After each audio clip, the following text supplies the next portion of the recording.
Assalamualaikum warahmatullahi wabarakatuh. Kembali lagi di channel Babu Salam Malang dengan saya Muhammad Hasan Maghrobi dalam Obsesi, obrolan santai menginspirasi.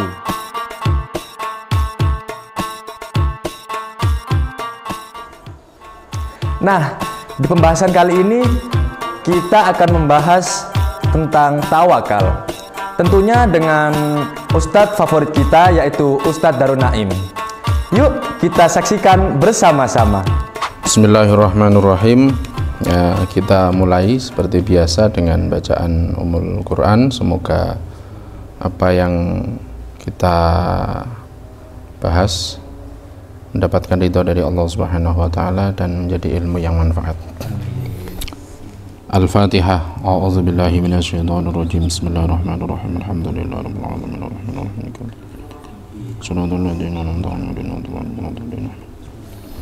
Bismillahirrahmanirrahim. Meneruskan pembahasan sebelumnya kemarin, Rasulullah, akhlaknya, kepribadiannya diabadikan dalam Al-Quran pada ayat fabima rahmatin minallahi lintalahum walau kunta faddan ghalidhal qalbi lang faddu min hawlik fa'fu anhum wastaghfir lahum wasyawirhum fil amr fa idza azamta fatawakkal 'ala Allah innallaha yuhibbul mutawakkilin. Mengenai kepribadian Rasulullah kemarin sudah kita bahas, di mana beliau orang yang lemah lembut, kasih sayang, penyayang, selalu memaafkan, serta gak cuma memaafkan tapi apa kemarin?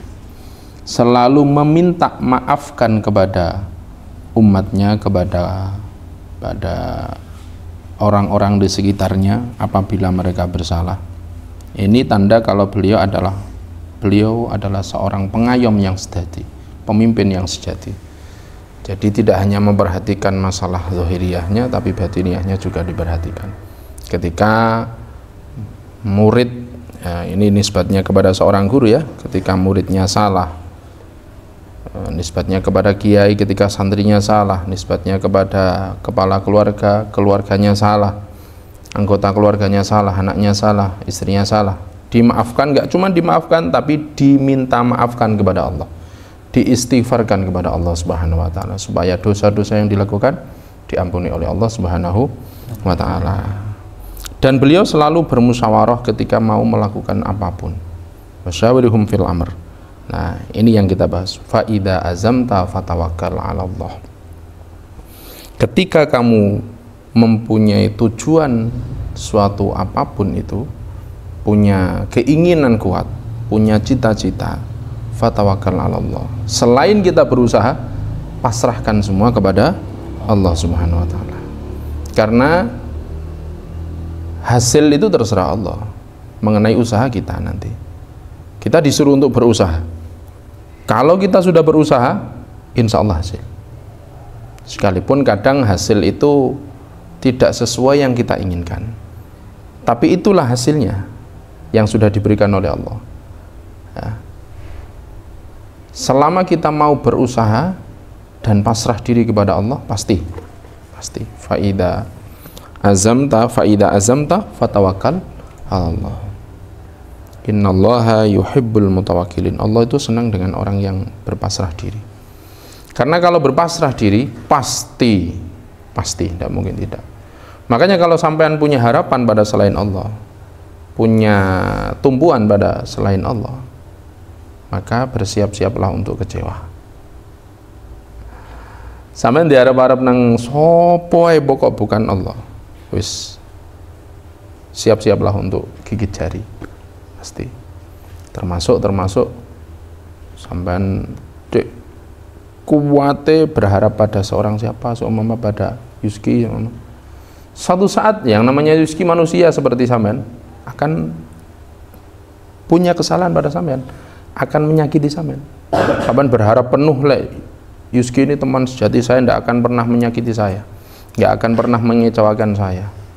Andre itu teman sejati saya, nggak akan pernah mengecewakan saya, nggak akan pernah nikung saya kemana. Tapi namanya manusia, sak sempurnanya di pandangan sampean, pasti satu saat akan punya kesalahan juga, akan kepleset juga. entah dari ucapan, dari perilaku, itu pasti ya. Dan kita tidak boleh berharap pada manusia, tidak boleh terlalu berharap. Maksudnya contoh kayak ada seorang orang tua terlalu berharap, terlalu antusias kepada anaknya. Satu anaknya ku cek diharap noy. Kadang sama Allah tambah diambil anaknya itu. Ini sampai benar dia anak atau apa? Jangan terlalu fokus pada satu anak. Harapan saya di sini tok. Lah biasa nih tambah dikecewakan sama Allah lewat orang yang kita harapkan itu. Paham maksudnya? Jadi jangan berharap pada siapa Allah. Usaha tetap, tapi urusan hasil nanti kita pasrahkan Allah. Apapun hasilnya itu kita terima. Yang kita usahakan itu loh. Sampai sudah berusaha semaksimal mungkin, ternyata hasilnya seperti ini. Tidak masalah. Kita usaha lagi. Kita buat strategi lagi. Nah, karena kadang Allah itu memberikan hasil itu kadang ya memang bukan kadang, sering tidak sesuai dengan apa yang kita inginkan, yang kita harapkan. Kadang juga pas. Ya semuanya itu untuk menguji kita, seberapa kita bersyukur, seberapa kita menerima ridho dengan qada qadarnya Allah. Karena kita sering kan dalam berdoa setiap mau belajar itu kan raditu billahi robba wa bil islami dina wa bi muhammadin nabiyya wa rasulah. Raditu billahi robba, saya ridho kepada Allah, saya ridho pada Allah bahwasanya Allah adalah Tuhanku. Itu maksudnya ya salah menyeluruh. Allah itu Tuhan kita, kita ridho, berarti kita juga harus ridho apapun keputusan Allah, termasuk apa yang kita usahakan, hasil yang sudah diberikan oleh Allah kita terima. Tapi bukan berarti kita mandek di situ, tidak, tetap berusaha. Contoh kayak sampean masih sekolah nih, saya pengen Pak menjadi peringkat 1. Sampean sudah usaha, tapi ternyata sampean dapat peringkat 2, 3 atau 4. Tidak masalah, bukan berarti sampean tidak berhasil. Itu udah hasil sampean dari jerih payah sampean itu. Kemudian di situ sampean disuruh untuk lebih giat lagi. Berarti apa? Ada yang kurang dalam diri saya. Harus introspeksi diri. Nah, makanya faida azamta fatawakkal 'ala Allah. Ketika kamu punya keinginan kuat, cita-cita, pasrahkan kepada Allah. Tapi gak cuma pasrah tok, rek. Sampean pasrah tok tapi gak ono action, ya ini bukan pasrah namanya, konyol ya. Ya, sing jenenge pasrah itu ketika sudah ada ikhtiar, sudah ada usaha. Allah pun sama di dalam memberikan arahnya kepada Kanjeng Nabi Muhammad. Kanjeng Nabi itu kan orang paling istimewa kan, di hadapan Allah orang paling istimewa. Bukan berarti kemudian Rasulullah diam saja, ndak apa-apa, ndak. Beliau pun juga kerja, berjuang, ya, mengajak orang untuk masuk Islam. Sama, ada usahanya. Kadang juga nggak sesuai dengan keinginan beliau. Keinginannya semua masuk Islam.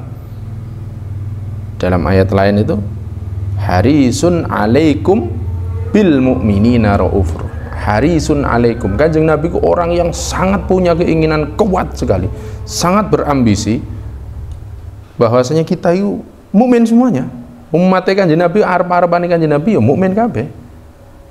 Harisun alaikum bil mu'minina. Makanya Nabi diberi titel, satu-satunya Nabi yang mendapatkan 2 titel dari Allah Ta'ala, Raufur Rahim. 2 asma Allah ya disematkan pada nama Nabi. Raufur Rahim itu untuk Nabi. Sangat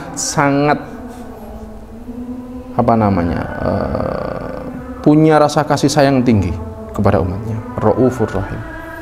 Welas Kanjeng Nabi. Jadi pingine umatnya iku mlebu surga kabeh, selamat kabeh. Nah, iku pingine Kanjeng Nabi.